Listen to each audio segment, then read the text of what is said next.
Reuse in France early this year, Reuse in Germany just before the summer, and we're closing the triptych by Reusable Packaging in the UK.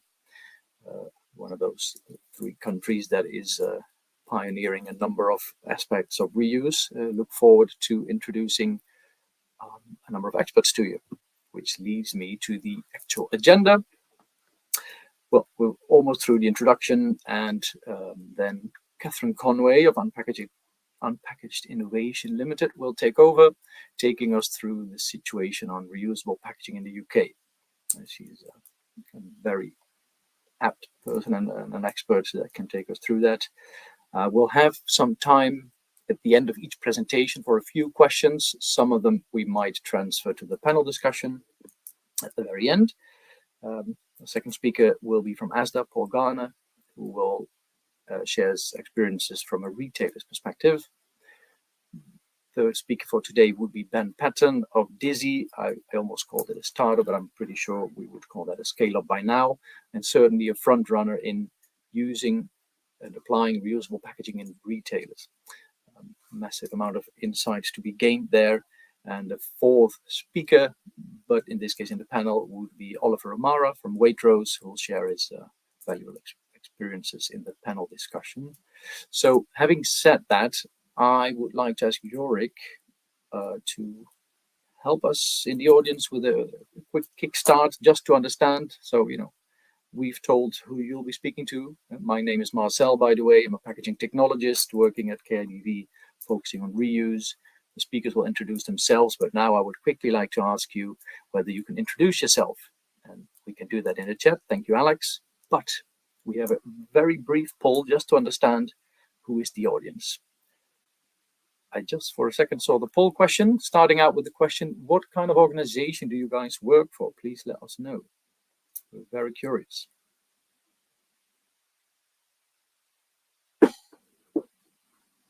We see brand owners, retailers, service providers, some manufacturers, brilliant.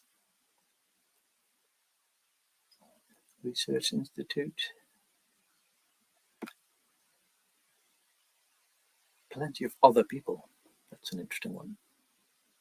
Thought we kind of covered most of the categories. Seems we haven't. Half of you are from other organizations. Interesting. Just checking how far we are now in the amount of attendees.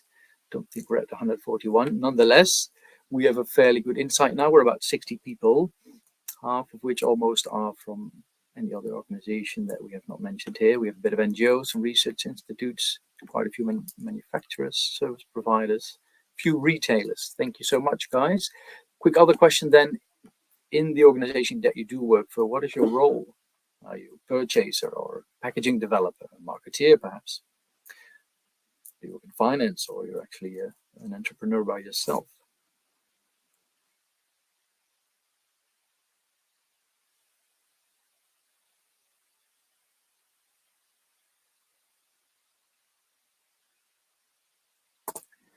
Packaging design, R&D, yes, I would have thought so. Some entrepreneurs, many others this time. Some students, welcome. Hope you learned something useful today. Well, with a bit of an insight here, I would therefore now like to ask Catherine to switch on the camera and the microphone, because we'll be listening to your overview of what is going on in the UK regarding reusable packaging. And for your information and the rest of the speakers, the majority of people tuning in are actually outside of the UK, which is an interesting factoid in itself, but it also means that we'll have red ears listening to all the experiences you guys can share. So I will switch off my microphone in a sec, and I'll, by the time we'll get to the end of your talk, I'll appear again and then flag that you have a tiny bit of time left. All right? Brilliant. Thank you, Marcel, and thanks for inviting us today. So by way of introduction, my name is Catherine Conway, and I founded Unpackaged as the first modern zero waste shop 16 years ago, actually yesterday, but it's always, I've always had too much work to do to actually celebrate, because we've still got quite a large hill to climb to transition from single-use to reusable packaging. So we have morphed in that time from running our own stores to being consultants. So we now work with a plethora of retailers, manufacturers, service providers, small independent brands, helping everybody with a transition from single-use to reusable packaging. So from our own stores, our biggest project was probably the Waitrose project. So Ollie from Waitrose is going to talk about that, where we helped launch an 11-week trial, which was the first major UK refill trial to really try and get refill on the agenda for customers to bring their own containers down to refill. So today I'm going to talk in sort of two different parts. So I'm going to talk to you about the UK context to just give you an idea of where our legislation is at, where the market is at. And then I'm going to talk to you about a specific project that we're running called the Refill Coalition, which is a cross-collaborative project. And I think the tone that you're going to get from my presentation is that the solution here lies in collaboration across industry. That's how we're really going to shift the dial on single-use packaging. So just to set the scene, the UK is the second largest producer of plastic packaging in the world after America. This is just grocery, so grocery retailers put 56.5 billion sales units on the market each year, which actually corresponds to 114 billion components. So if you imagine that one water bottle is a unit, and then you obviously have the components being the label, the tamper-proof seal, the lid, etc. So it's a significant amount of single-use packaging that we're trying to tackle. And this also doesn't include the amount of carrier bags that we're putting on the market, and then also the amount of transit packaging, which actually is often a hidden amount of packaging in the supply chain. So all the secondary and tertiary packaging that's going around the systems. So we've got a huge problem to tackle, and the recent OECD 2060 report showed that if we don't take drastic action, then single-use plastics consumption will triple by 2060, and 2/3 of that will come from short-lived items such as packaging. So plastic packaging really does feature really highly on something that we've got to tackle if we're going to solve this. So just as a bit of an example of what the government is doing, we have 2 or 3 sort of really key documents, the 25-year Environment Plan and the Waste and Resources Strategy, as well as the Environment Act. Unfortunately, the wording is a little bit woolly. We have lots of targets towards eliminating and strategic ambitions towards ensuring that all plastic packaging is recyclable, reusable or compostable, but we don't have any official targets, and you'll find that a lot of the NGOs in the UK are now calling for targets similar to the NGOs in Europe. But I think the important bit is to actually talk about the shift that's happening. So our government isn't a fan of legislation, we know this, but even they have understood that we have to create what's called a polluter pays framework, so extended producer responsibility. So currently, business pays about 10% towards the cost of waste management of all of this packaging that's going out. And we just can't afford for, the government doesn't have enough money to solve the problem themselves. So the whole concept of extended producer responsibility is to get full cost recovery for the cost of that waste. So the first piece of legislation is the plastic packaging tax, which came in April this year, which taxes any packaging that has less than 30% recycled content at a higher rate. And then they're also looking at the introduction of the deposit return scheme, as well as wider EPR measures. One of the committees for the government actually released a report yesterday where they're talking about the challenge of how we include reuse and refill within EPR. So their report states that increasing the uptake of reusable packaging is essential for reducing the total amount of packaging consumed in the UK, and that we have to ensure that any EPR systems are going to really incentivise all of the different routes for tackling plastic waste, which is reduction and reuse, not just recycling. So I think our government and governments across Europe and across the world are trying to really shift what the regulatory framework looks like to promote reuse. So this particular report, which I hope the government takes into account, have given these key recommendations. So we need targets to reflect the waste hierarchy, so reduction and reuse. We need to have a published plan for how reuse is going to form part of extended producer responsibility so that businesses have time to prepare. We need to review the proposals to see how the fees that come through EPR can encourage the use of reusables, and also this question about universal and standardized packaging, which might come up in our panel today. And then also the idea that these targets will increase the market share of reusable plastics, particularly packaging. So there's this idea of shifting, but our challenge is at the minute that everything relies on voluntary agreements. So we have the UK Plastics Pact, which was the first plastics pact and is all related to the Ellen MacArthur Foundation's global commitment. So you'll recognise these targets from plastics pacts in your own country. We have two. So target one is the aim of eliminating problematic or unnecessary single-use packaging through redesign, innovation, or alternative delivery models, by which they mean reuse. But the main one that everybody's focusing on is target two. So target two says 100% of plastic packaging needs to be reusable, recyclable, or compostable. But I think people are now recognising that this is a badly worded target, because to my mind, and I guess other environmentalists, we would understand 100% target to be akin to the waste hierarchy. So an amount would be reusable, an amount would be recyclable, and if they want, an amount would be compostable. Unfortunately, the businesses that are part of the Plastics Pact have taken this to mean that if they hit 100% recyclability, then they've hit the target. So I think that's a real missed opportunity for reuse. And what you'll find is Greenpeace, similar to a lot of the NGOs in Europe, are calling for much more ambitious targets, which is to cut single-use plastic packaging in half by 2025, of which half of that, so 25%, is met by systems of reusable packaging.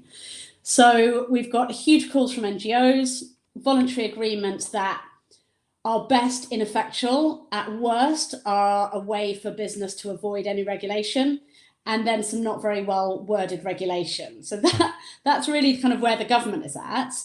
But I think it's interesting to actually look where business is at. And we've obviously got Paul and Ollie and Ben who can come and talk today about the real opportunities from reuse and refill. And actually it's falling to business to really look at those opportunities and see how they can meet them. So IGD released a report about how to help customers adopt reusable packaging, where they looked at lots of different types of reusable packaging. And actually their research showed that really customers are ready for change. 83% are open to change, and 41% had already used reusable packaging in some way, shape or form. So whether that's refill at home, return on the go, or refill on the go. So I think it shows that the consumer landscape is changing, and I hope that the other speakers can talk a little bit more to that, because obviously having direct access to their customers.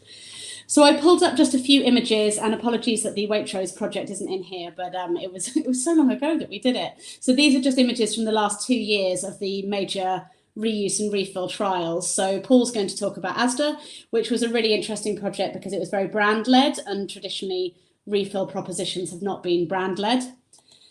The Tesco Loop trial was a very bold trial. So this is about pre-fill. So this is about picking up items in pre-filled reusable packaging and then being incentivized to return them. And they did this both in store and online. Algramo are a Chilean startup, probably a scale up now. They've just done a partnership with Lidl, and actually they've just changed this machinery to accept pouches, which they can see has a faster fill time and maybe more convenient for customers to bring backwards and forwards to the store.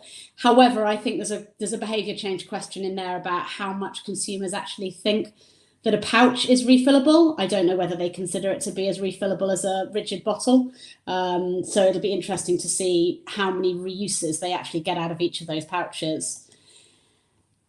And then the M&S trial with Beauty Kitchen. So once again, this is a pre-fill concept with the idea that you can pop it back within a sort of a return bin in the fixture and just pick another one off the shelf. So there's lots of different trials going on between refill and then the pre-fill models to really kind of understand that consumer convenience point of view. But I just wanted to pull this out. So this is the Ellen MacArthur Foundation's Global Commitment Progress Report, which also came out last week. And there were two very, very key sentences in here. So the annual report this year showed that the percentage of reusable packaging as part of their signatories' portfolios has actually reduced and is now down to 1.5%, which is a far cry from the 25% that Greenpeace are calling for. But there were these two very key sentences in here. So despite the importance of reuse in creating a circular economy for packaging, reuse pilots are often fragmented and not embedded in a business strategy that could lead to scale over time. But if I'm honest, I think this is related to the second one, which is talking about while some reuse models can be introduced by individual businesses, others would significantly benefit from cross-industry collaboration. So I think the reason that these pilots aren't embedded in a wider business strategy at the minute is because there's no infrastructure for reuse. So if you're trying to set up a refill or a reuse trial, you have to do it all yourself, which is costly, it's inefficient, and it can't scale. So I think what we need to really start thinking about is this idea of cross-industry collaboration. And actually that doesn't just mean within the UK, it means European, it means global. You know, we all have linked supply chains.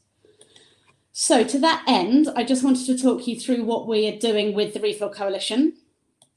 So the Refill Coalition is a group of leading retailers. So we've got Marks & Spencer's, Morrison's, Ocado, Waitrose, and our logistics partner, CHEP. And then we have another coalition, which is a group of leading manufacturers. So Berry are a manufacturer of single-use plastics, looking at opportunities within the reuse space. And then Beserber, Jean Boutet, and Trade Fixtures are all leading in the zero waste space already, but more in the independent sector.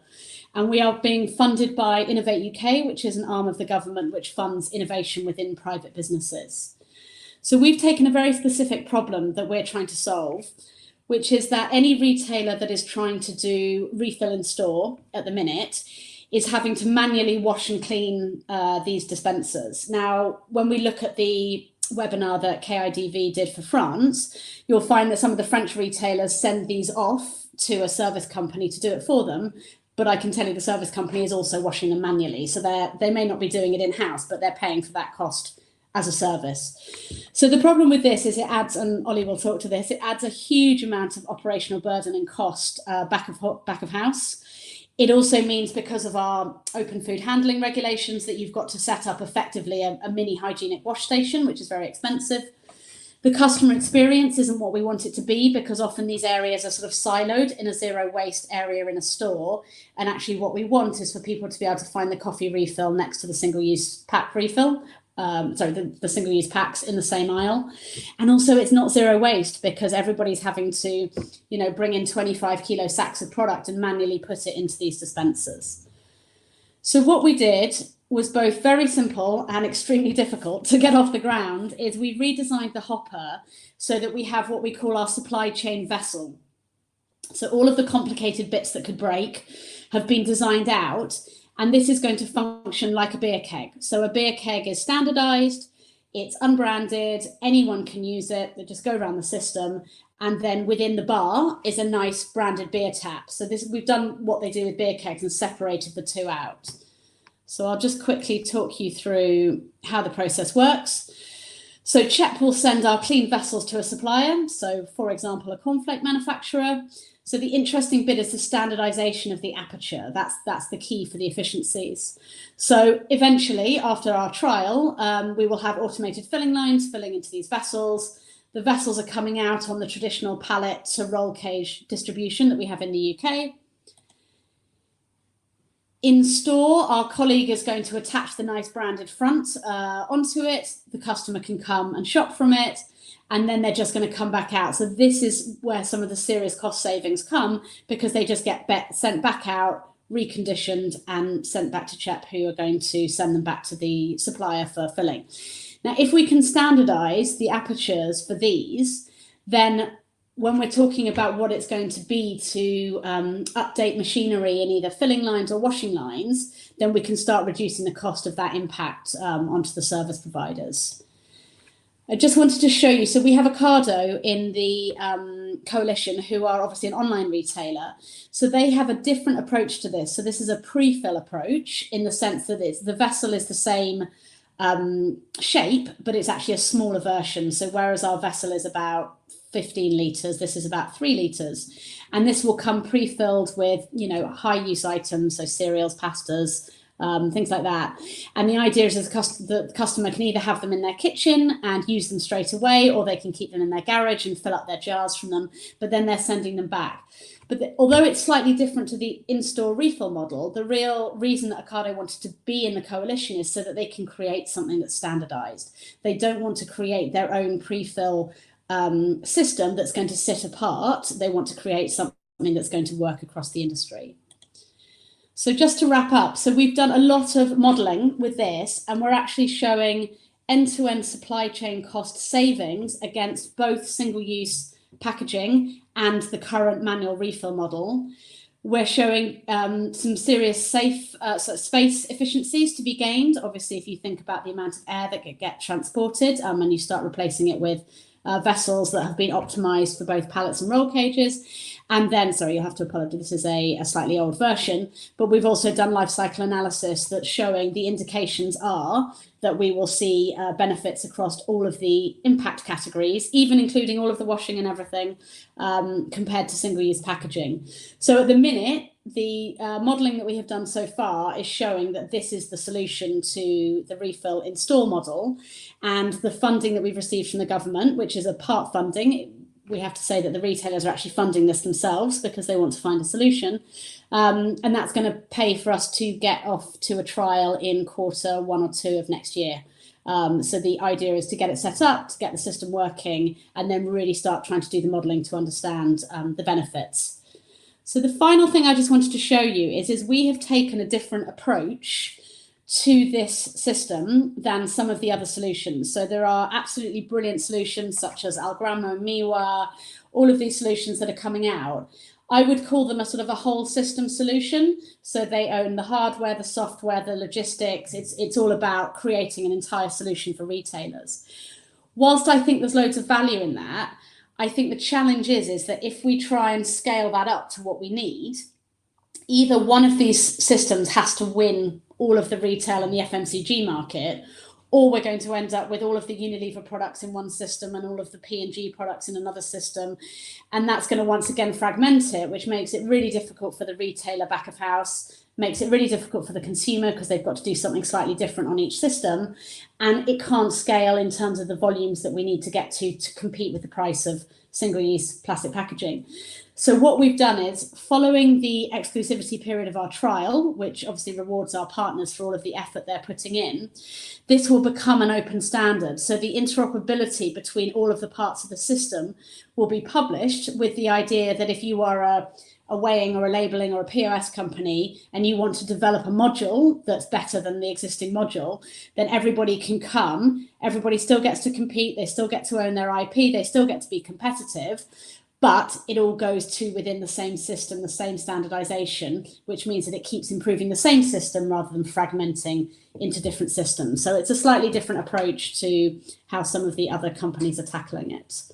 So that is about me. There are my contact details, and I'm really looking forward to hearing the other speakers and then obviously answering your questions in the panel. Thank you.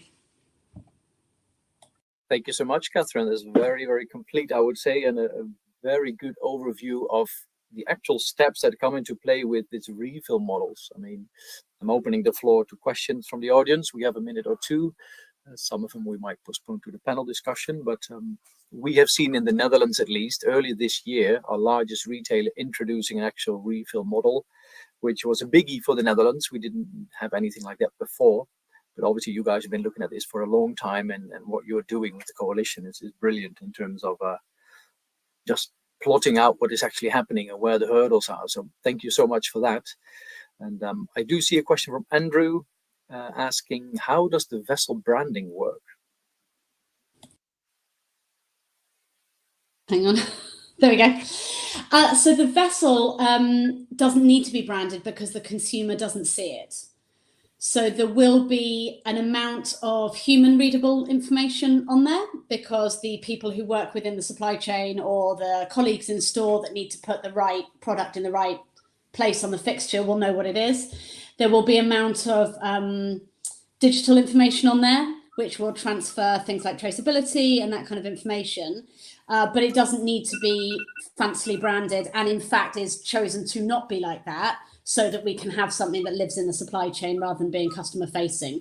Because if you make it customer facing, you have to personalize it to the brands, and then that destroys the option of it being a pool and anybody being able to use it. Makes sense. Yeah. I do see a follow-up question, whether the vessels are built for both dry and liquid products. Yes, and I very much should have said that at the beginning of the presentation. Yes, so we are starting with dry goods, but they are designed to carry liquids as well. During the trial, we will be trialing non-food liquids. So we will be doing household cleaning products and personal care, but the aim is to then be able to move on to food liquid products after that. Right. And whilst we're on it, can we extend to pharmaceuticals? Somebody asks. I mean, yes, my experience is not within the pharmaceutical industry, but yes, the idea is to create something that is standardized that can be used across a global supply chain. So we happen to be starting with grocery retail in the UK, but there's no reason why it couldn't be used for other products. Yeah, so if you're a bulk user of aspirin, you just take your jar and you fill her up. Yeah, good read. I mean, there might be the odd safety concern with that, but yes. Exactly. I would have some questions around, food safety, portion sizing and whatnot, but yeah, in theory, I guess it would. Right. Well, there's a few more questions. Some of them we'll see whether we can tackle them in the panel question. Perhaps, Catherine, if you have too focused on listening to our next presentation, you might answer one or two of them in the chat. That's always an option. And with that, I would like to thank you for now, and I will see you in the panel. And that is actually the cue for our next speaker, whether Paul can switch on his microphone and camera, please.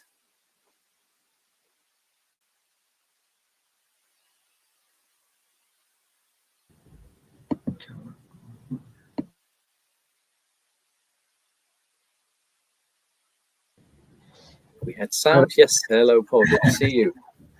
Good to see you too. Yeah. So I'll just let you introduce yourself. How about that? Right. Brilliant.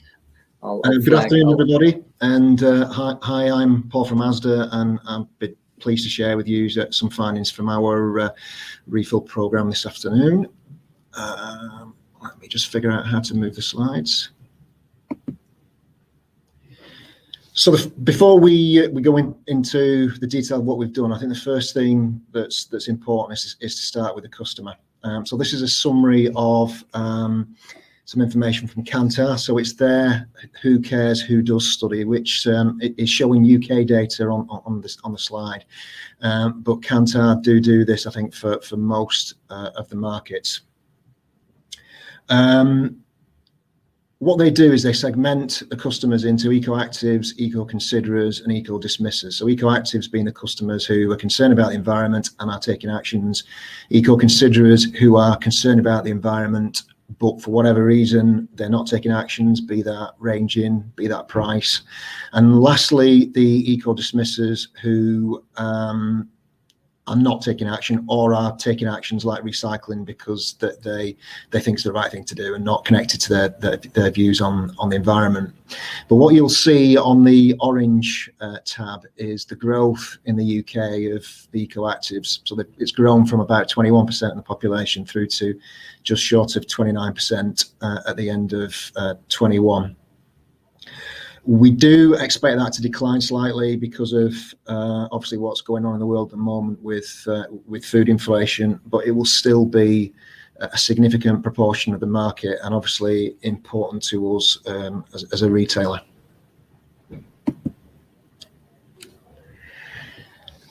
So what we know is that there's a high level of customer awareness within our customers of the environmental impact of packaging, particularly plastic, and that issue is amongst the top 5 concerns that we pick up when we do ESG surveys.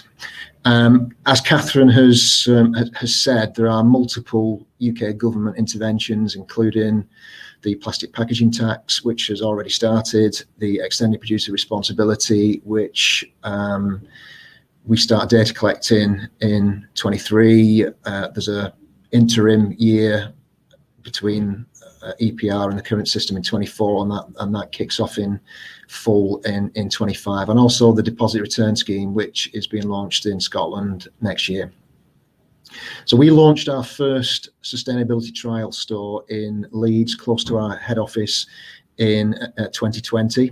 And then we launched a further 3 stores in York, Milton Keynes in the south, and Glasgow, obviously in Scotland, in the second half of last year. And the picture that you can see in front of you is our York store. So we launched about 85 SKUs across a number of different categories.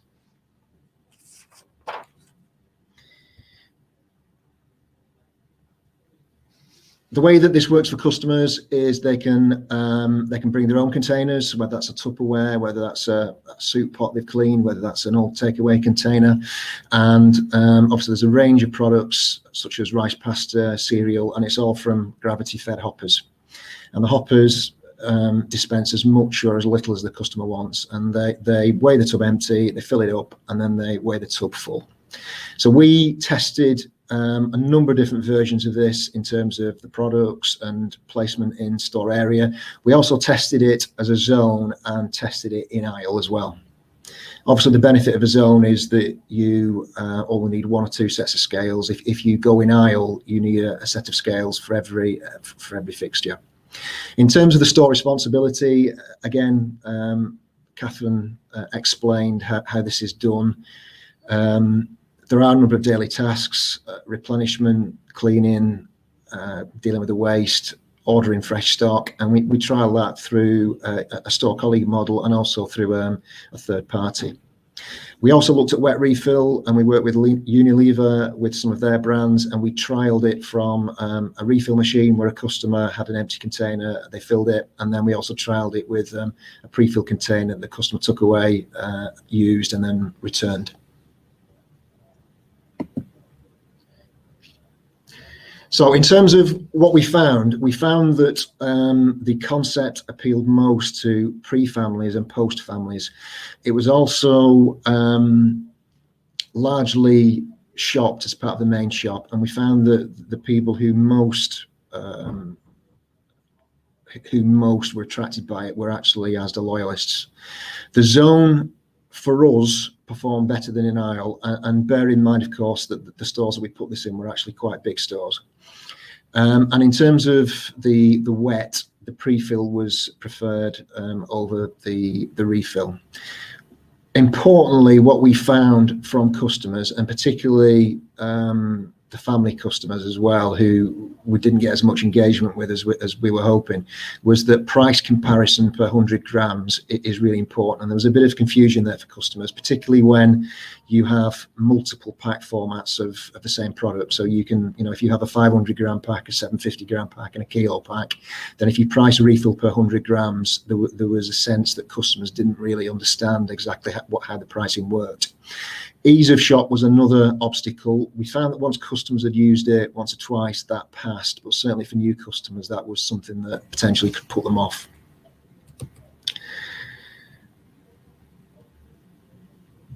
In terms of what we're doing next, we as a retailer are going to move to a refill price promise. So in line with the customer feedback to us about pricing, we're going to do a promise for customers that the refill will always be cheaper than the packaged equivalent, whatever the format is. So we are just doing this as we speak, so it'll be very interesting to see what impact that has on the number of transactions and the number of customers that engage with that in store. We're going to focus on 4 core product areas. We trialed a number of different products, some different product areas. Some of them that we were expecting to work didn't work as well, and some of the ones that we least expected to work actually appealed the most. We're going to continue with a mixture of Asda brand and manufacturer brand because we think that's the right thing to do for our customers. We're refreshing all the 4 trial stores as we speak. My team's out in store at the moment, re-merchandising the areas, and we're going to move all of it now to zones. So any of these stores that were in aisle, we're going to do that as zones. And that's not to say that the in aisle solution isn't the right one. It's just that zones are right for us as a retailer and for our customers. And the other thing that we're doing is we're introducing what we're calling nudges bays, and that is bays for customers that reflect where we are at the moment. So energy saving ideas, reducing food waste, and we've also introduced a bay that's dedicated to Rainforest Alliance as well. So that's a little bit about what we've done, and look forward to taking any questions at the end of the session. Brilliant.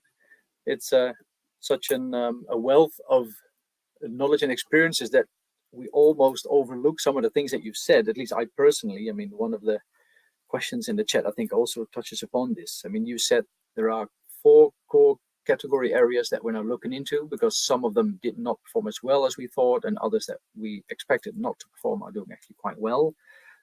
My obvious question would then be, would you be able to dwell a little bit on what those 4 core product areas are? I muted and switched my video off. Yeah, absolutely. I mean, one of the ones that surprised us was pet. So we put a pet food bay in our biggest store with a view that let's just try it and see what happens. And we weren't really expecting people to buy pet food as refill. So that will be one of the ones that we take forward.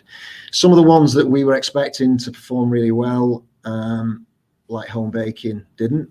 And again, whether we were overranged or whatever, I don't know. But there's some bays in there that you would expect. So cereals, breakfast cereals perform well, and I think reflected our decision to go with Asda brand and manufacturer brand. And breakfast cereals is a good one because it's fun. You know, it's the right thing to do, and also it's kind of less worthy, and it brings people in. Store cupboard from the point of view of tea and coffee, and we're also introducing a little bit of confectionery as well. And we didn't put confectionery in at the start, and some of our competitors in the UK did, and we think it's the right thing to do, to also have, as well as, you know, healthy eating foods, also to have some treats, not a huge range, but some in there as well. And then pasta and rice is one that obviously has importance for our customers, and we're going to be expanding the range on that as well. Yeah, I would imagine dry products are a bit easier in terms of hygiene and shelf life, etc. as well. Exactly. So just for my information, and perhaps one or two of the audience as well, when you say confectionery, we're talking candy, biscuits, etc. or it will be candy, yeah. Okay. And again, we'll try it. We'll see how it works, and if it works for us, great. If it doesn't, we'll try something else. Right. Yeah, it rings a bell with some of the things that we have had for decades actually in the Netherlands, where particularly candy, you have this bulk thingies there. You can scoop your own mixture of candy. You weigh it. So this is a model that the Dutch people at least know. Is that something that has been around in the UK as well, or is that? Yeah, so we have that model in the UK. Right. Yeah, that might make it one of those categories, therefore easier for people to adapt to. Interesting. And just kind of wondering, but we'll perhaps touch on that in the panel discussion, whether pet food has turned out to be a success, perhaps because people think it's an easier category, have perhaps slightly less worries around hygiene. I'm not suggesting here that people don't give their pets any quality products, but I'm just kind of wondering. But we'll keep that for the panel discussion, because I have one or two questions in the chat. Why are the stores trialing refill always in the north of the UK? That's a specific question, I'm guessing, from somebody in the UK here. Well, Milton Keynes isn't in the north. Well, there's not any geographical reason that the rest of it might be north of London, but it's certainly not north of Leeds. Right. So that's there might have been some sort of thing that we could have learned from, right? Like never start in the south of your country for whatever reason. Yeah. All right. Well, that's giving us a fairly good question. I'm just scrolling through the questions, whether I missed something. Product areas we touched upon. Right. Where would you see regulatory intervention useful with regards to safety and hygiene? Yeah, and I think Catherine answered some of that in the chat. I'm suggesting we pick up on that one in the panel discussion, because I think hygiene and food safety is a biggie. Absolutely. I would imagine, particularly if you're the owner of the actual brand. And and Catherine's touched on that. As we have to use clean rooms and obviously we've had to go through all the due diligence on that. And when you do it the way that we've done it, you've got to do it that way. With the unpackaged solution, obviously that there are still things there, but it becomes easier if the hoppers come in pre-filled. Yeah, I can imagine. But yeah, if this is something new for you as a retailer, that's a lot of information to take in, I could imagine. So thank you for that, Paul. You're welcome. We'll delve into some more of your insights in the panel discussion in a bit. And with that, this is an actual official cue for Ben to switch on his camera and microphone. And we'll have a look at some of the insights that an actual front runner in this area is providing as a service to retailers. Welcome, Ben. I think your mic is still off. Sorry. Yeah. Hi, can you hear me? There you are. All right, brilliant. Yeah, I think I can hear you, so I assume the rest of us do too. So I will then switch off my microphone and shut off for the next 13-14 minutes and leave the floor to you. Okay, great. Well, thank you. Thanks very much, Marcel. Thanks for this opportunity. First, I apologise a little bit, mainly to my co-founder, Danny. This isn't as polished as most of our presentations. We're, if I can make an excuse, we're in the middle of fundraising at the moment, so I haven't been able to spend as much time as I'd like to on preparing for today's presentation, but I hope I can give you a good feel for what we're doing and what we've learned. Personally, my background, I've been working in food and drink for the last 15 years in digital startups. The idea for this business really came from some work I was doing on prototyping sales for selling sustainably produced products, and we just had this overwhelming feedback around helping people with the reducing their packaging footprint. The theme I've been asked to speak on is making reusable packaging desirable and accessible for all.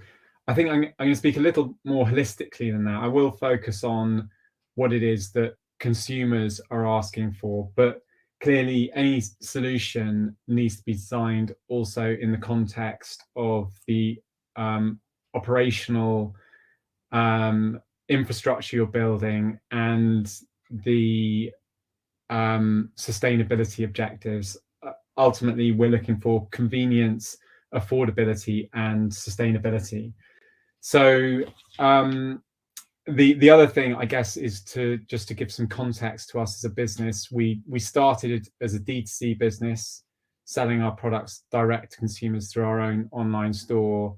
We've just confirmed our second retailer partnership, which is due to go live in December. And we sell pre-filled, so our products all arrive in our own packaging. We have 3 sizes of pre-filled pots at the moment. So just to start on the problem, I guess the underlying issues are real and emotive and are costly for society now and in the future. I guess it's more useful to think about the immediate opportunity and thinking commercially.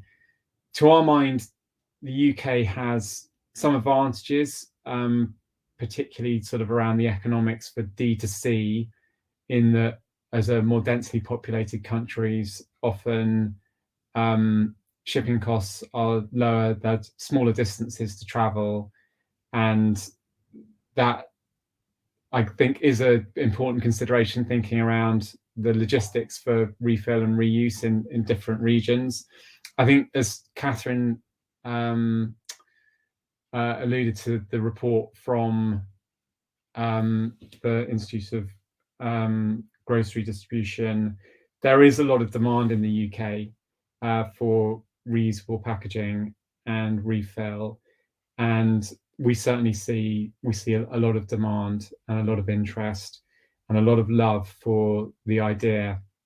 So I think, yeah, it's difficult to know what's down the tracks from the policy in the policy roadmap does tend to change, not quite as quickly as our prime ministers, but the penny does seem to be dropping around the value of sustainability to the economy, and it's central now to quite a lot of the messaging, certainly for the Labour Party and increasingly for the Conservatives. So hopefully there's more good news there on the horizon.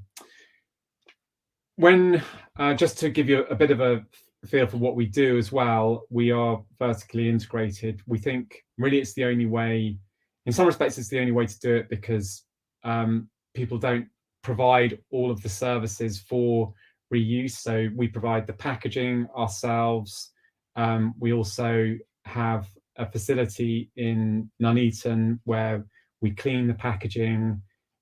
We have a clean room, we fill there, we distribute there, we house our D2C business there as well. And I think over time you can see that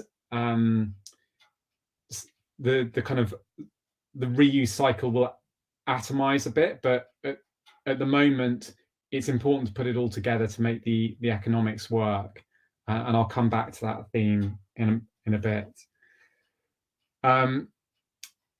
Just a little bit in terms of what we've learned. I could also talk a little bit around the size of the business, but for us, we are we think of ourselves as a product business, so we like to learn as much as we can through experience. So we've processed almost 750,000 units, mainly through our D2C business, but increasingly through our B2B partners. We're onto our third operational site, and we're always in the process of learning from our customers. So we're always running surveys to find out how people interact with the proposition generally, always testing new ideas. And so that sort of informs everything we do. A little bit on our customers. They are young, with disposable income. They are predominantly female, higher income bracket consumers. That's partly how we've decided to aim the proposition as well. To our minds, there are a few additional costs with pre-fill. The objective is to reach cost parity with single-use packaging, but initially it makes sense to work with higher-end brands, higher-end retailers, and I'll talk a bit in terms of how competitive we are on price. But you can see that a lot of our customers come from the mainstream supermarkets, probably a little bit more from the higher income, higher end retailers. Oh, hang on a sec. So I think someone else is going through my deck.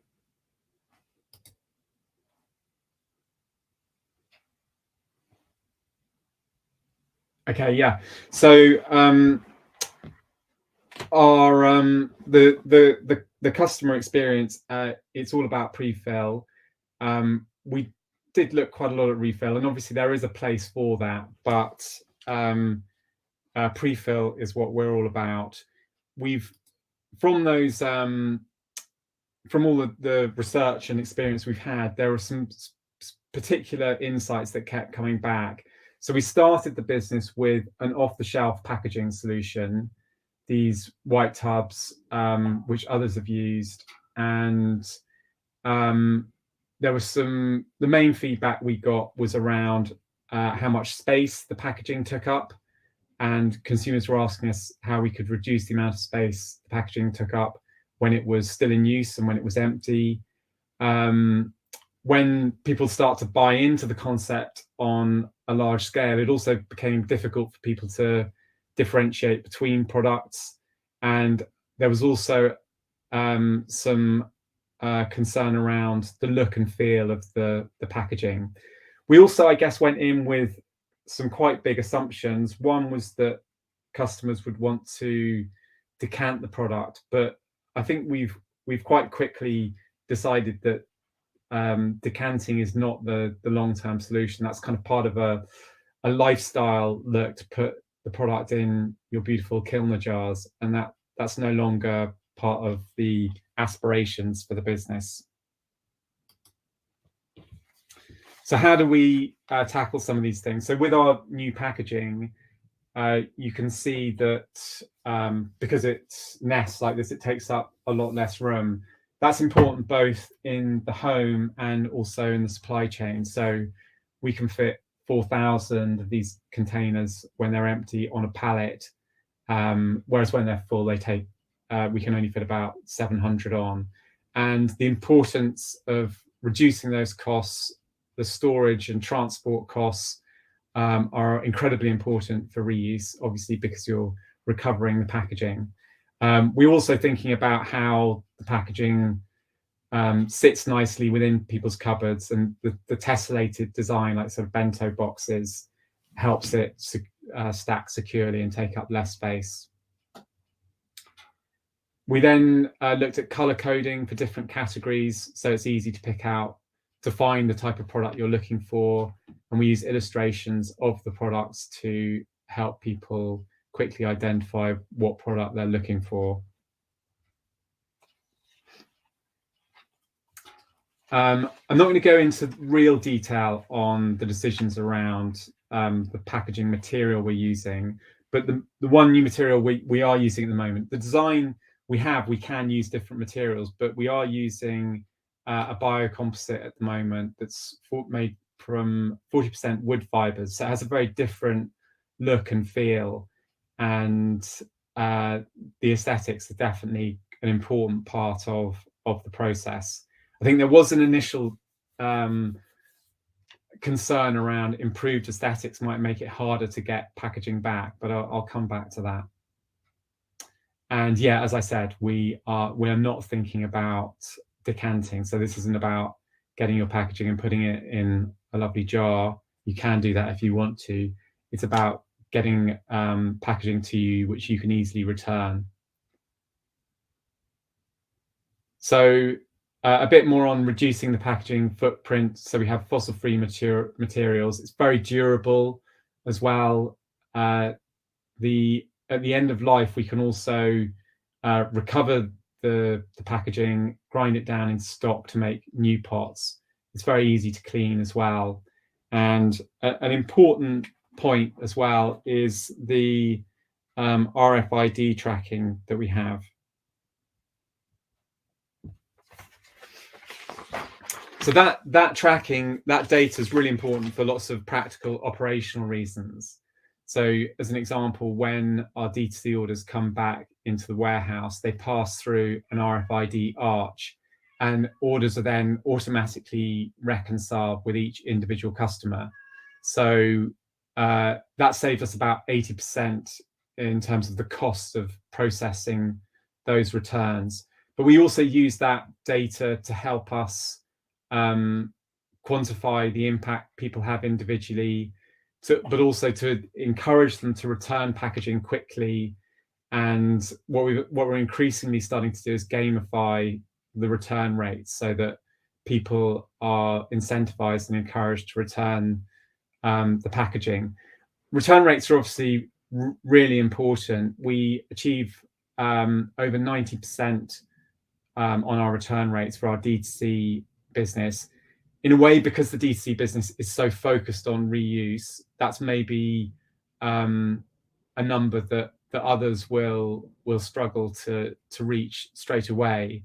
But we've only just introduced RFID tracking, and we're already talking to one of our retail partners about integrating to allow them to use the same technology so that they can effectively, when they send out an order, they'll be associating the packaging asset with a specific customer so they know when it's been returned.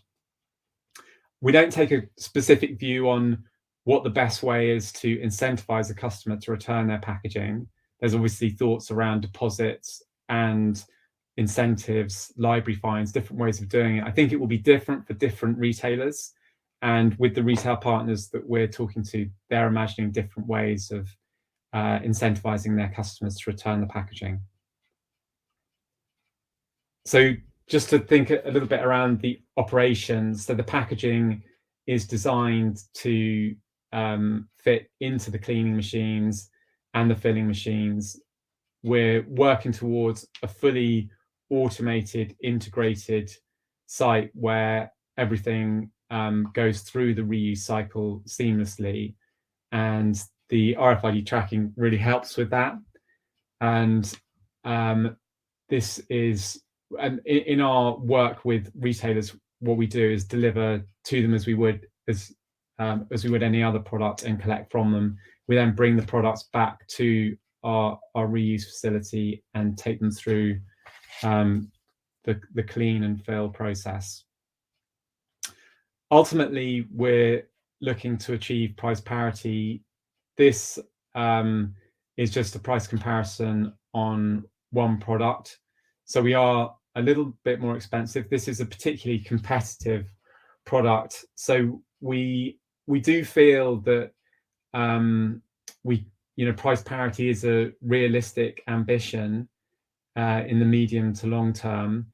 The challenge is obviously scale, and with scale there are various benefits, but we already reckon on being 0 to 10% within Ocado and Waitrose prices. So yeah, we provide 3 levels of service to retailers we work with. We either provide products in the Dizzie brand or white labeled, so the retailer can sell as their own brand. Ultimately, though, we're working towards leasing the packaging to retailers. The benefits, clearly, apart from reducing your packaging footprint, are that we can provide you with everything to get a solution up and running without any overheads very quickly. I think one thing that's perhaps not talked about so much are some of the commercial benefits of working with reuse. And when we compare conversion and retention metrics, we see that we have much stickier customers. And with our first retail customer, we're seeing 2-digit weekly growth rates. So I think there's a big opportunity for retailers to move into a really novel area at the moment and provide a lot of new value.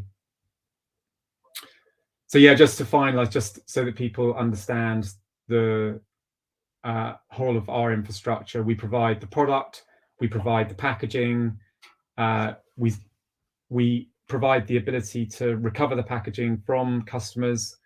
With the retailers that we work with, mainly we are working with online retailers who have their own reverse logistics capability. We also provide cleaning infrastructure, fill, label, and distribution. Thank you very much. Thanks, Marcel. Good timing, Ben. Brilliant.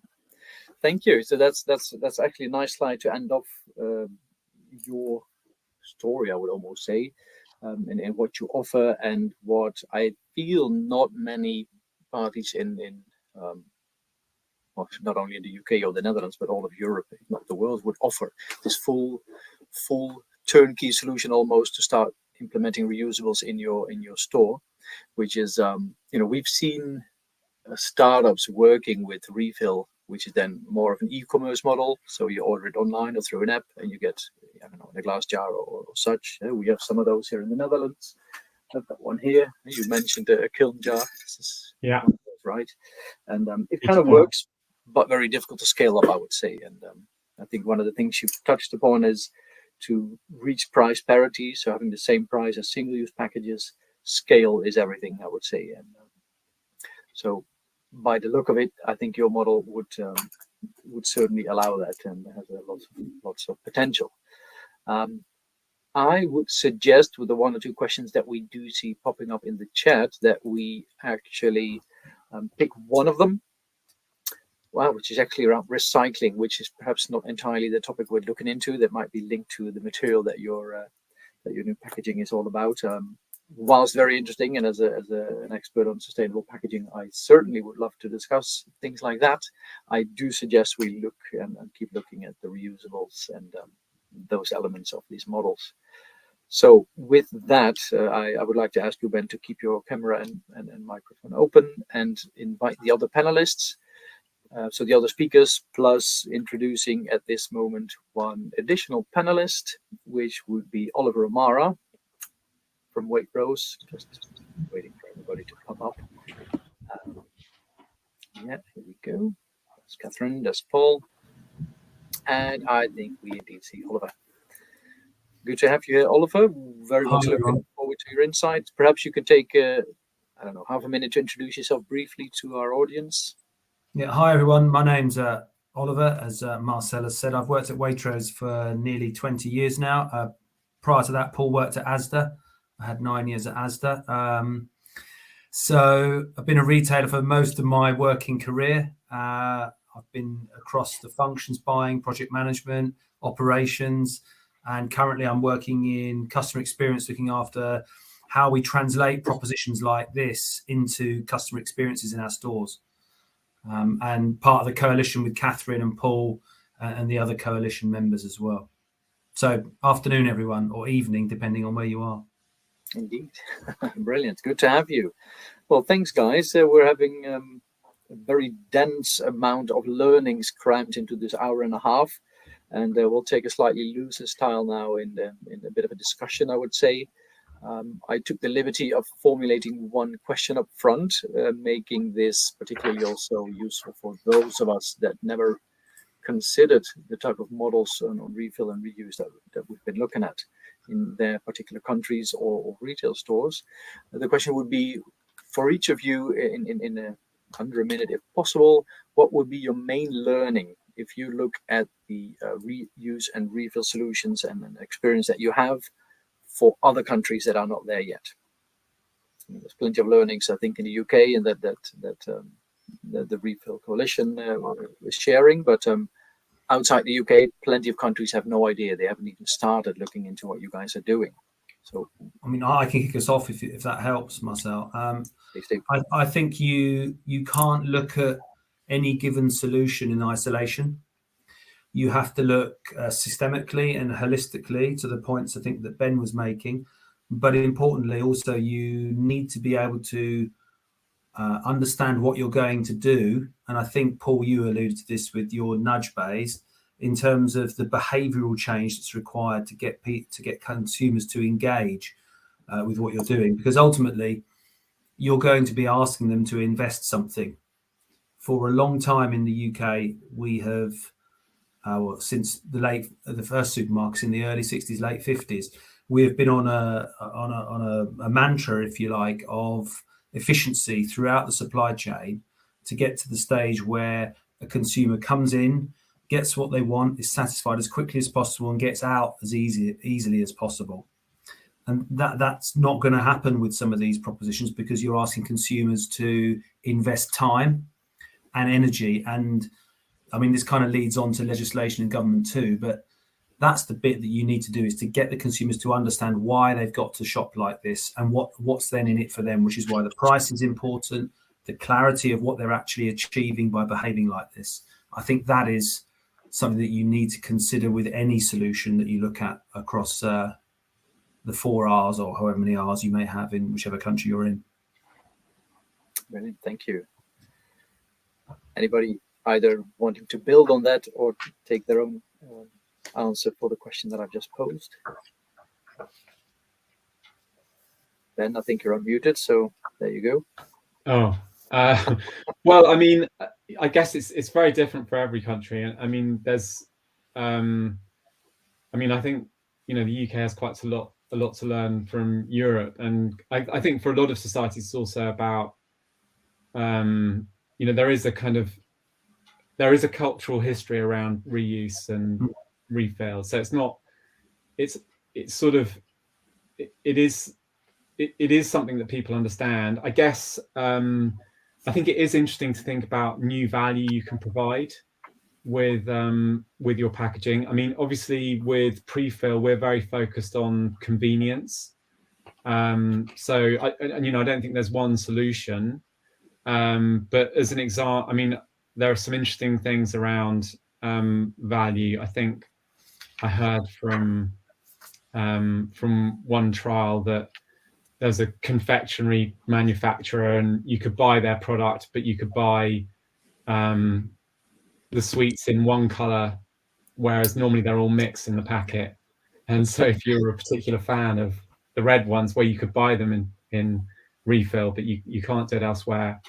One thing we're looking at is, and this is quite a long way off, but ways in which the packaging can communicate to let you know as a consumer that you're running out of a product. I mean, some of that's a little way off, not too far off. But I guess it's just an example of, just trying to have an open mind around additional value you can provide.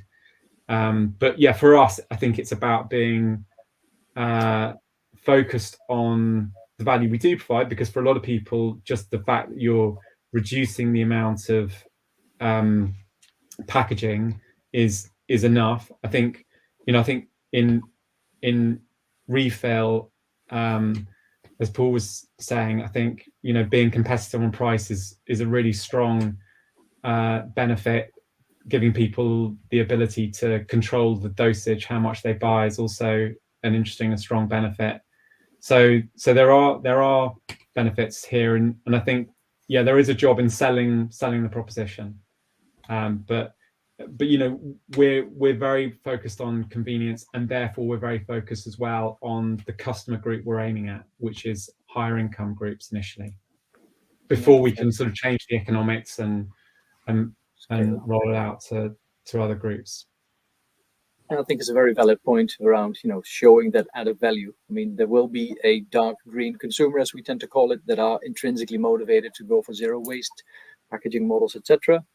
But if you can order added convenience or lower pricing, obviously, I think what Asda did with their, what was it again, refill price promise, is quite a bold strategy, I would almost say, but undoubtedly successful. But suppose you already add certain intelligence to your packaging, as you were saying, Ben, around RFID tags, for example, that would allow for additional functionalities, whether it is packaging ordering product by itself, if you will, or notifying you that, hey, you're about to run out of this product, or it's about to expire, etc. Interesting thinking there. What's your thought on that, Catherine, in terms of packaging with additional functionalities, which reusables could offer, because you can have a slightly higher price point for the reusable versus a single use? I think wonderful, but I think also trying to keep in mind the accessibility question, both in terms of price. So the more you make things smart and clever, the more cost you do add into it. And obviously everybody's aim is that reuse and refill is available to everybody, because actually everybody cares about the environment. Some people have much harder lives and don't have a lot of time to think about it, but most people broadly want to leave a better world for their kids. It's not just higher income groups that want to do that. So we should create solutions that work for all income groups. But then I also think about the accessibility question, which is, people like my mum who don't have a smartphone, who don't interact with technology in that way. I appreciate that it's a changing marketplace and people will more and more, but we do have to think about people who do and don't have access to that kind of smart technology. But none of that is a reason to say that it shouldn't be done. There's this idea that there is one solution to reuse and refill, and there isn't. There's going to be a plethora of solutions for it's the right product for the right customer at the right time in the way that they want to buy it. Some of that will be very smart, sexy, tech-enabled stuff, and some of it is a lot more simple. Bring your own container. We still do have the other panelists will know the figures better than I do, but I mean, what's online retail for big retailers? What's online retail compared to in-store? Sub 20%, maybe? What that is okay. secret. I think all I'm saying is the majority of customers from mainstream retailers still shop in stores. So that is changing. It changed with the pandemic, and there's obviously brilliant startups like Dizzie and things coming up, and we need options for people. But we do have to remember that most people shop in store at the minute, and so meeting them where they're at the minute, as well as providing the new solutions, to me is interesting. Yeah, you raise a valid point, by the way, about more and more online purchasing of groceries, or having it delivered to your doorstep, which offers additional benefits or possibilities, I would say, for reuse. But so I have no idea about the percentage. I think the Netherlands is doing quite rapid change onto, from in-store shopping to online. But nonetheless, the majority still does go to a supermarket, I think. Yeah. What's your take on that, Paul? I think the first thing to say is I absolutely agree with Ollie's point about behavioural change. People have, in the last 70 years, have got used to picking up pre-packed product from a shelf and getting out as fast as they can out of a store and taking it home. So we are engaged in unlearning, and trying to help people to change the buying habits. So that's not to be underestimated, because to break up your shopping journey, particularly if you're with family or children, and decant product and weigh it, we're asking people to do more. And there's an expectation from customers that the fact that they have to do that, and that the product they're buying has not got packaging on it, that product is at least the same price, or actually what customers say is, well, I'm saving you money here. The fact that it costs more for retailers to do it is irrelevant. They kind of see the fact that there's no packaging on it as being a reason why it should be cheaper. So, yeah, I definitely think Ben's right. I think there's definitely a market for people who are deep green. I think it was the phrase you used in terms of eco actives. The real win on this, and I know it's something Catherine's very passionate about, is democratizing reuse and refill, and making this something that appeals to as much of the population as we possibly can, whether they're high income or low income customers. And we really have to bear that in mind, that premium pricing this won't make it mainstream. It will always be niche at that point, and that's quite difficult, balancing the operational costs and everything else with the right level of offer to a customer to get them to do it. So it's challenging, it's exciting, it's the right thing to do. So we've just got to keep working on it. Thank you. I mean, you mentioned an interesting point there, democratizing reuse as a broader concept, I guess. But would you imagine the government or legislation in broader sense in any way play a role in, let's say, pushing reuse? So not only for those that have extra time or money to spend on these type of models, but yeah, I mean, it's an interesting question. I guess the answer to that is, as Catherine said in her presentation, the structure's not there so they could legislate, but how would that be done? And the other thing about this is, I've worked in this from a supplier side as well, and we are set up as a food industry to be very efficient at making things in what we would call eaches, whether that's bottles, bags, boxes. The food system is set up for that, and we need to, again, as Catherine's done, is come up with solutions that help everybody in the food chain, that simplifies it and take it from there. So I think to legislate now might not be tremendously helpful, but certainly the government, certainly in the UK, is trying to prod everybody in the direction of taking a more holistic view of packaging. Yeah, like the deposit return system that I think Scotland is introducing, right? Could be an example, yeah. It's a bit of a start for. I think if I can add to Paul's points, his comments around the end-to-end supply chain and how the food system is set up as a linear model. That has inherently some challenges when you try to unpick that at the pace we're talking about unpicking it. And inherent costs for different people and different actors in that supply chain. But in terms of legislation, the thing I would say is it needs to be uniform and coordinated, because I think one of the risks which Catherine alluded to, and she used the word actually, one of the risks that we have here is that we proliferate and fragment any solutions, and that's why the work with the coalition around this collaboration is probably is a massive opportunity. And not to take anything away from the opportunities that Ben is talking about, because we're never going to have one system that entirely serves everybody. You're always going to have different people at different layers serving different customer segments. But the collaboration is really key, and that kind of has to be behind a North Star of legislation to a certain extent. So the playing field is level for everyone, because there is a significant risk to an organisation, particularly of a large scale retailer, of being the first mover in this, because you do all the investment, you take all the risk, and then the barriers to entry thereafter are quite low for anyone else.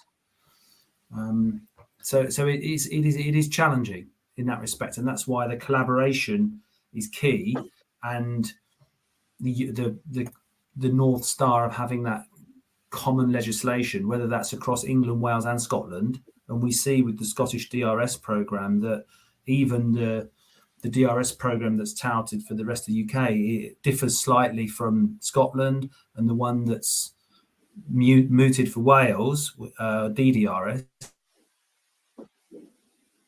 digital deposit return. So there is a coordination piece there. Certainly very interesting. I mean, you might have heard about what's happening in France in terms of the government posing legislation on not only retailers, but also brand owners to have a minimum percentage of their portfolio in reusables. I mean, that will be some of the thing that I might think about when external factors push reuse. It could be one of them. I'm very curious to see how that plays out. I'm guessing, looking at the UK, but other countries as well, where a deposit return model in itself is already quite a change for consumers. They actually have to save the packaging and bring it back to store, whether it's cleaned and used again or not. So that's in itself already an interesting one, I think. But it's not about what I think. It's we've learned now from some of your insights in terms of learnings you'd like to share. Do you see opportunities that reuse can offer that currently are underexplored, perhaps, or some countries, for example, I mean, again, I'm alluding to the Netherlands, but Germany as well, we see beer bottles, for example, I've got a couple on the shelf behind me that seem to function quite well as a reusable packaging in a pooling type of system. So, it's not a democracy in that way, but a shared pooling system. And would something like that work in the UK, you think? Yeah, I think the opportunity is the infrastructure. That's the opportunity for all businesses, and possibly for the UK economy as well, because it's a service, but there would have to be a shift away from an entire society based on recycling to one based or fulfilled partly on reuse. But I do think there's an opportunity there, and if you can get that sort of long-term infrastructure plan together, then actually businesses, I'm sure Ben can tell us about just the trials and tribulations of having to set up every element of the system. If there had been a washing plant he could access, you may or may not have developed washing technology. At the minute, anyone trying to set up a reuse system has to set up everything. They've got to develop the reusable packaging, they've got to do washing logistics, you've got to become an expert in all of these things, which makes no sense. It's not joined up. So I think the opportunity is in the infrastructure. I would fully agree, and indeed Ben would know all about setting something up that is not existing yet, meaning you have to do everything yourself. And I think some countries around us are looking into how can we share the burden of investing in such an infrastructure, but also share the benefits of that. And I've no idea to what extent you see something like this already happening, perhaps in the UK, or this is something that you have any thoughts on, particularly, Ben. But yeah, I mean, we don't do everything. So, and we work with partners on, partners help us with aspects of the reuse cycle, the cleaning primarily. We have it all housed under one roof, which is really just to change the economics, because if you're doing the cleaning in a different place to the filling or anything else in a different place, you just add complexity and cost. I think the danger in defining a specific operational model is that you don't have a full enough picture yet around the problems you'd need to solve with different supply chain constituents, with different consumer groups, with different retailers. And so I think we sort of have to remain in a flexible mindset. We have to be agile and continue to think around how we can improve design, well, the packaging design, but the operational design, the kind of design of engagement. We kind of need to be open-minded. I definitely share a desire to standardize, and that's what we've done with our initial packaging. It's modular, and all the lids are the same size, they all stack in each other. It's all to save costs and change the economics, and so you need that sort of integrated thinking. I don't imagine that this is what we've created now is the solution everyone will be using in 25 years, but it's a step in the right direction, I hope. And I definitely, as is true for so much in sustainability, we can't just be creating solutions for the wealthiest 1%. And we're not doing, we're reaching more than just the wealthiest 1%.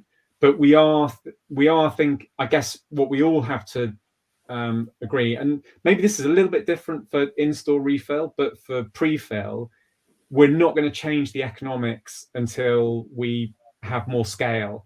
So I think it's really just pragmatism, aiming at a wealthier market initially, and then over time, with more scale, being in a position to reach more consumers.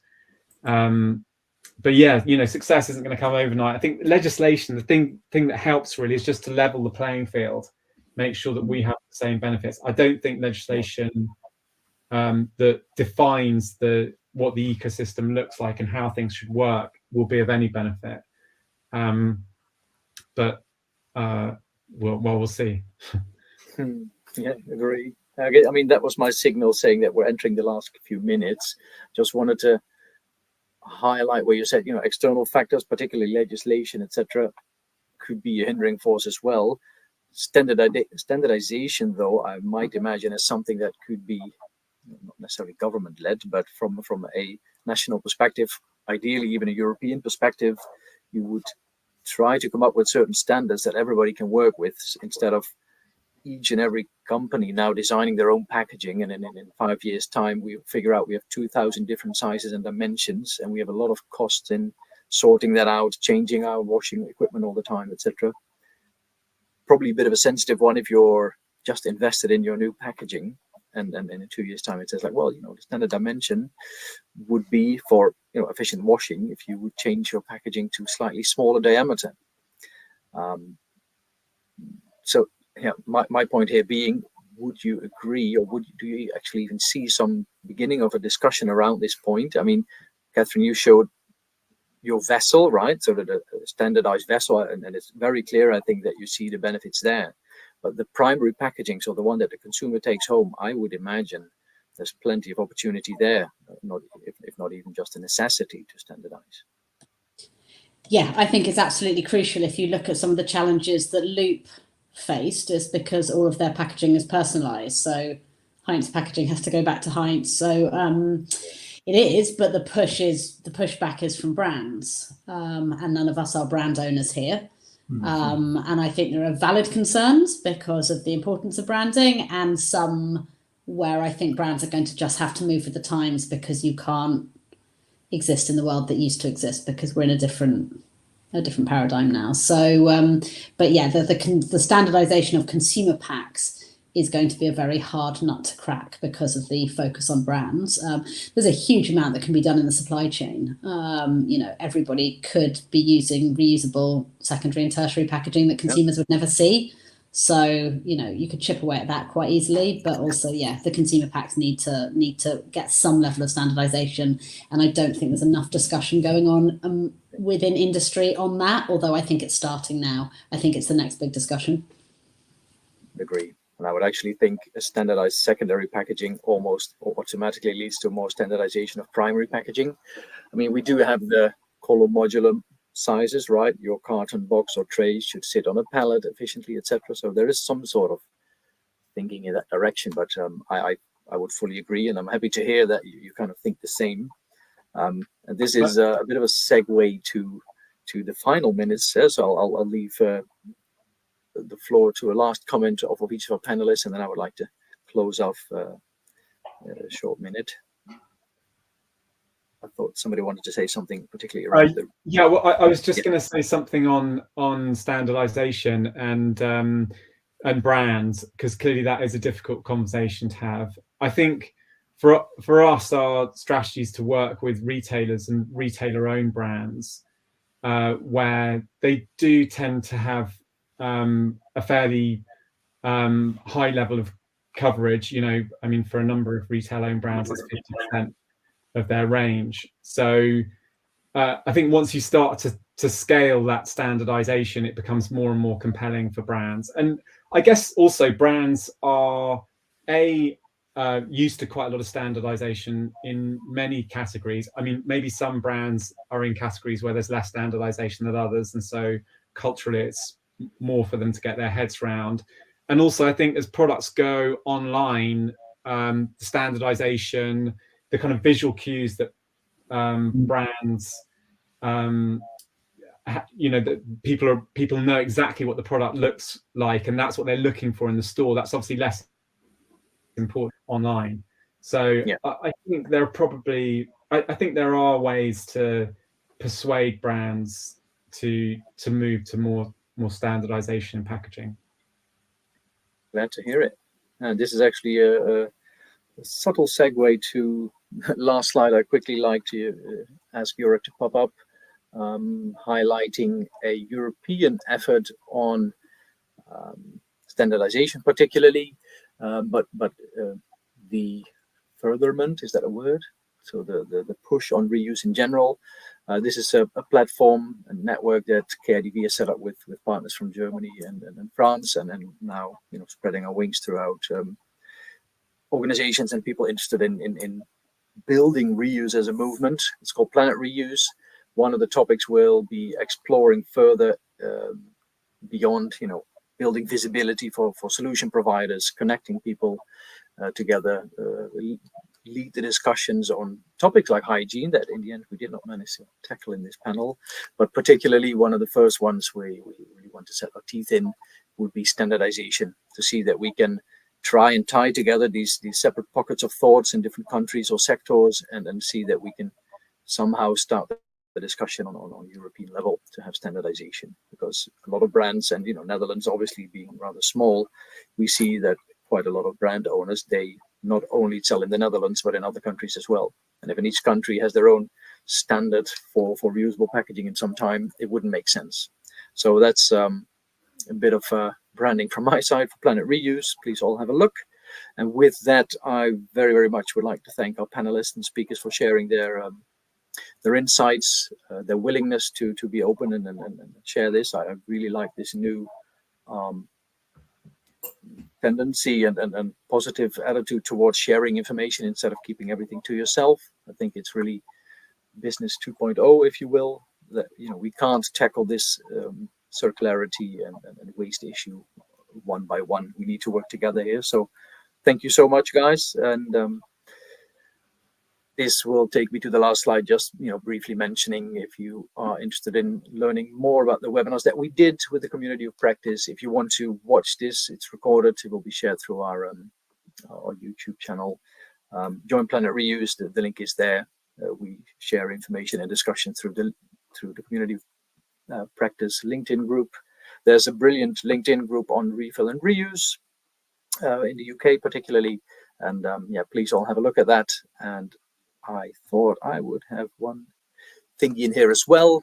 I don't know, it fell off, but the Pack Hub just released a brilliant report on the status quo of reusable packaging in the UK, and they're working now on a conference sort of activity in early 2023. I was hoping to already share some information on that, but I would say keep your eyes out on the LinkedIn channel, and yeah, please share all the information you have.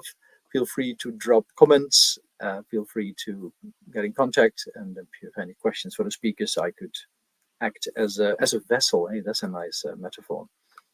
Thank you so much, everybody. Thanks for attending. Thank you, speakers, and take care. Thank you. Thanks. Thank Cheers. you. Bye-bye.